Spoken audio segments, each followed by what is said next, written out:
The storm clouds of God's anger, His displeasure, are gathering. You don't have to be a prophet to see some of the signs of the times and to feel the tremors. Now, some people in our country are so drunk with bread and circuses, they're so dissipated in their soul, that as long as they have their tickets to their favorite sport club or their sport team, or they've got the latest movie, or whatever it is, they've got their bread and circuses, they don't care.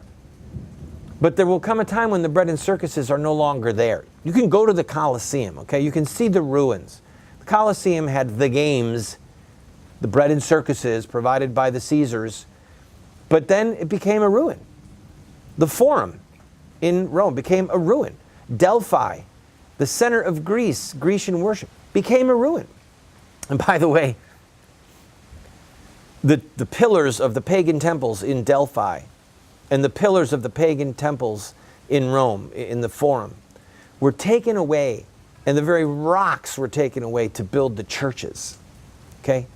The pagan rocks cry out that Jesus is Lord. So as God's judgment swept through the Roman Empire, which it had, of course, incorporated the Grecian Empire, it was the church that was left standing. But the church was strong back then. The church was proclaiming that Jesus is Lord. The Christians were being martyred. They were not afraid to say that Caesar was not God. They were not afraid to decry the wickednesses and the abominations that were rife in the Roman Empire. Compare that to today. Just flip through the dial on your television to some of the Christian networks and look at the bouffant hairdos. Look at the prosperity gospel being preached. Look at the false hope being given. Look at the manipulation. So much of the Christian entertainment, and it is entertainment, they call it ministry, but a lot of it is entertainment. It's drivel, or it's actual falsehood, and some of it might even border on heresy. Okay? If they had stood in my counsel, the prophet said, God said through the prophet, he said, if they had stood in my counsel, they would have turned my people from their sins.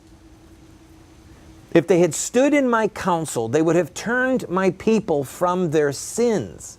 Woe to those that are at ease in Zion, who skillfully play like David and who drink wine by the bowls full, who are not grieving the ruin of Joseph.